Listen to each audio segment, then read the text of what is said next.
మనం మోకీళ్ళు బాగుంటేనే మనం చక్కగా నడవగలం.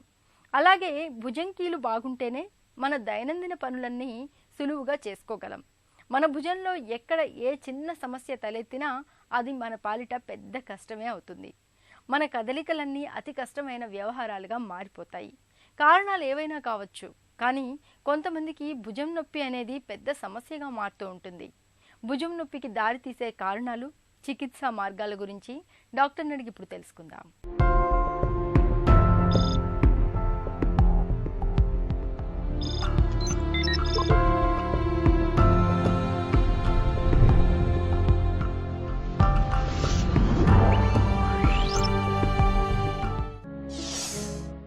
షోల్డర్ పెయిన్ అంటే ఏంటి? ఎందుకొస్తుంది? ఈ భుజం నొప్పి అనేది చాలా సాధారణమైన సమస్య. యువకుల్లో చూస్తుంటాం, వృద్ధుల్లో చూస్తుంటాం, మధ్య వయస్కుల్లో కూడా చూస్తుంటాం. మనం భుజం జాయింట్ తీసుకున్నట్టయితే ఈ జాయింట్ అనేది ఒక బంతి గిన్నె టైప్ ఒక జాయింట్. ఇది అంటే మక్క జాయింట్ అలా, హిప్ జాయింట్ అలా ఉంటుంది. సుమారుగా భుజం జాయింట్ కూడా ఆల్మోస్ట్ అదే రకంగా ఉంటుంది. కొన్ని మార్పులు ఉంటాయి దాంట్లో కాబట్టి. సో ఈ జాయింట్లో ఉండే పలు రకాల భాగాల్లో ఏదైనా భాగంలో సమస్య ఏర్పడినప్పుడు దానిలో నొప్పి వచ్చే అవకాశం ఉంటుంది. భుజం నొప్పికి పలు రకాల కారణాలు ఉంటాయి. అంటే బోన్స్ తీసుకున్నట్టయితే మనకి బోన్స్లో ఫ్రాక్చర్ అయ్యే అవకాశం ఉంటుంది. ఎవరైనా పడ్డం వల్ల కానీ, యాక్సిడెంట్లో కానీ. ఇది చాలా రొటీన్గా చూసే సమస్య ఈ జాయింట్, షోల్డర్ జాయింట్లో ఫ్రాక్చర్స్ అనేవి. అదేవిధంగా ఫ్రోజన్ షోల్డర్ అంటుంటాం. ఈ సమస్యలో ఏమవుతుందంటే ఈ కవర్ ఏదైతే ఉందో, జాయింట్ క్యాప్సూల్ ఏదైతే ఉందో, ఈ బంతి చుట్టూనే కవర్ ఆటోమేటిక్గా తనంత తానే బిగుసుకుపోయే అవకాశం ఉంటుంది. ఇది బిగుసుకుపోవడం వల్ల ఏమవుతుందంటే ఈ బంతి యొక్క కదలికలు తగ్గిపోతాయి. దీనివల్ల ఈ పేషెంట్స్ యొక్క మూమెంట్స్, అంటే వీళ్ళు ఏం కంప్లైంట్ చేస్తారంటే మా భుజం కదలికలు తగ్గిపోయి నొప్పి బాగా వస్తుంది, ముఖ్యంగా నైట్ టైం తీవ్రమైన నొప్పితో బాధపడుతున్న అనే కంప్లైంట్ సాధారణంగా వినిపిస్తుంటుంది. అదేవిధంగా ఈ రొటేటర్ కఫ్ మజిల్స్ తీసుకున్నట్టయితే ఈ వయసు మీరిన వాళ్ళు, సాధారణంగా 60-65 ఏళ్ళు పైబడిన వాళ్ళు కొన్ని సందర్భాల్లో వయసుతో పాటు ఈ మజిల్స్ కొద్దిగా బలహీనపడి తమను తాముగానే కట్టే అవకాశం ఉంటుంది రొటేటర్ కఫ్ మజిల్స్. కొన్ని సందర్భాల్లో ఏమైనా యాక్సిడెంట్లో కానీ, పడిపోవడం వల్ల కానీ మజిల్స్ కట్టే అవకాశం ఉంటుంది.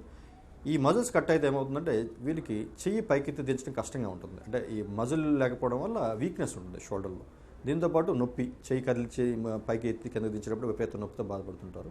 ఇంకా మూడవ సమస్య, కామన్గా చూసే సమస్య చూసుకున్నట్టయితే డిస్లొకేషన్ అంటాం. షోల్డర్ డిస్లొకేషన్ లేదా భుజం గూడు జారిపోయిందనే సమస్యను చూస్తుంటాం. ఇది ఎక్కువగా యువకుల్లో చూస్తుంటాం. ఎక్కువ 15 ఏళ్ళ నుంచి 40 ఏళ్ళ మధ్యలో చూస్తుంటాం. అది ఏ వయసు వాళ్ళని రావచ్చు, బట్ సాధారణంగా 15 ఏళ్ళ నుంచి 40 ఏళ్ళ మధ్యలో ఎక్కువగా కనిపించే సమస్య. ఈ డిస్లొకేషన్ సమస్య సాధారణంగా ఏమైనా పడిపోయేటప్పుడు కానీ, యాక్సిడెంట్లో కానీ, స్పోర్ట్స్ ఆడేటప్పుడు కానీ ఈ ఒక దెబ్బ తగలవల్ల వస్తుంది డిస్లొకేషన్ సమస్య. ఈ సమస్యలో ఏమవుతుందంటే ఈ బంతి చుట్టూ ఉండే పొర ఏదైతే ప్రొటెక్ట్ చేస్తుంటుందో ఈ పొర చిట్లిపోయి, ఈ క్యాప్సూల్ అనే పొర చిట్లి ఈ బంతి వంటి భాగం ఏదైతే ఉందో అది బయటకు తొలగిపోతుంది, జాయింట్లోంచి బయటకు వచ్చేస్తుంది. ఇంకా నాలుగవ సమస్య తీసుకున్నట్టయితే షోల్డర్ జాయింట్స్లో ఆర్థరైటిస్ అంటాం, యాంకిలిజం స్పాండిలైటిస్ అని చెప్పి ఇటువంటి కొన్ని ఆర్థరైటిస్ కండిషన్స్ ఉంటాయి. ఇటువంటి కండిషన్స్లో తక్కువ వయసు వారిలో కూడా, వయసుతో సంబంధం లేకుండా యువకుల్లో, మధ్య వయస్కుల్లో కూడా ఈ కీళ్ళవాతం ఏర్పడి జాయింట్ అంతా అరిగే అవకాశం ఉంటుంది. భుజంలో నొప్పిని ఎలా నిర్ధారిస్తారు? షోల్డర్ పెయిన్ అనే పేషెంట్ వచ్చేటప్పుడు మనం ఫస్ట్ చేయాల్సింది క్లినికల్ ఎగ్జామినేషన్ చేస్తాం. పేషెంట్ యొక్క లక్షణాలన్నీ జాగ్రత్తగా విని వాళ్ళని మనం పరీక్ష చేస్తాం. పరీక్ష చేసినాక మనం సింపుల్ ఇన్వెస్టిగేషన్ ఎక్స్రే చేస్తూ ఉంటాం. అయితే చాలా వరకు షోల్డర్ ప్రాబ్లమ్స్ ఎక్స్రేలో పెద్దగా దానికి సంబంధించిన డ్యామేజ్ కనబడదు. అంటే ఫ్రాక్చర్ అయితే కనిపిస్తుంది తప్ప మిగతా సమస్యల్లో పెద్దగా మనకి డ్యామేజ్ కనబడదు. ఇటువంటి సందర్భాల్లో ముఖ్యంగా ఎవరైనా పేషెంట్ కొన్ని వారాల తరబడి లేదా కొన్ని నెలల తరబడి ఇబ్బంది పడుతున్నప్పుడు మనం ఒక ఎంఆర్ఐ స్కాన్ చేసినట్టయితే ఎంఆర్ఐ స్కాన్లో చాలా వరకు సమస్యలు మనం దాన్ని డయాగ్నోస్ చేయొచ్చు. భుజం నొప్పి నుంచి ఉపశమనం కోసం ఏం చేయాలి? మైనర్ పెయిన్స్ అంటే ఒక వారం రోజులు 10 రోజులు వచ్చే పెయిన్స్ ఏంటంటే వెయిట్ లిఫ్టింగ్, అంటే హెవీ వెయిట్స్ లిఫ్ట్ చేయడం మానేసేయాలి ఒకటి. రెండవది తరచుగా పైనుంచి కింద నుంచి వస్తువులు తీసి పెట్టడం ఇటువంటి పనులు కొద్దిగా తగ్గించుకోవాలి. దీంతోపాటు కొన్ని సింపుల్ ఎక్సర్సైజ్ ఉంటాయి షోల్డర్కి, అంటే ఈ జాయింట్ స్ట్రెచింగ్ ఎక్సర్సైజ్ కానీ, మజిల్ స్ట్రెంథనింగ్ ఎక్సర్సైజ్ కానీ, ఇవి మనం నేర్చుకొని ఎవరైనా ఫిజియోథెరపీ కన్సల్ట్ చేసి నేర్చుకోవచ్చు.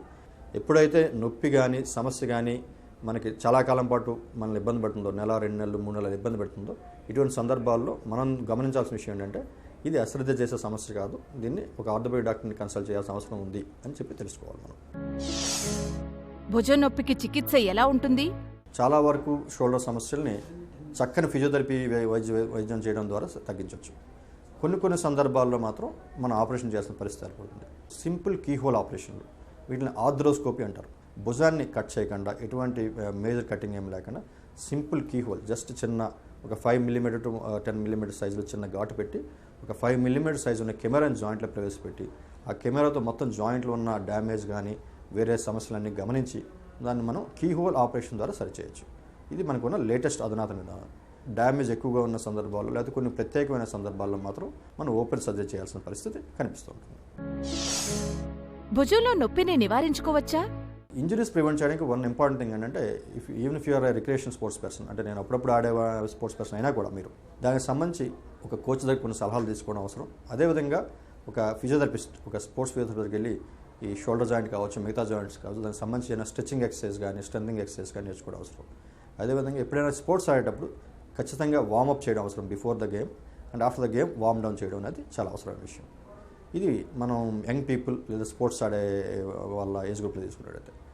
అలాగే middle age and old age గ్రూప్లో ఎస్పెషల్లీ డయాబెటిక్ పేషెంట్స్ మన రెండో గ్రూప్ వీళ్ళని తీసుకున్నట్టయితే ఈ ఫ్రోజన్ షోల్డర్ అనే సమస్య వీళ్ళని ఎఫెక్ట్ చేసే అవకాశం ఎక్కువగా ఉంటుంది.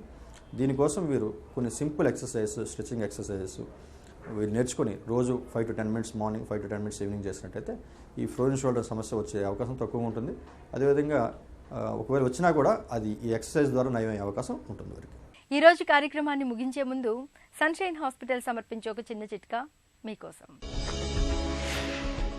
శరీరం బాగా వేడిగా ఉన్నట్లు అనిపించినప్పుడు నువ్వుల్ని రాత్రంతా నానబెట్టి తర్వాతి రోజు ఉదయం ఆ నీటిని వడగట్టి తాగండి. వేడి తగ్గడంతో పాటు శరీరానికి చలవదనం కూడా లభిస్తుంది.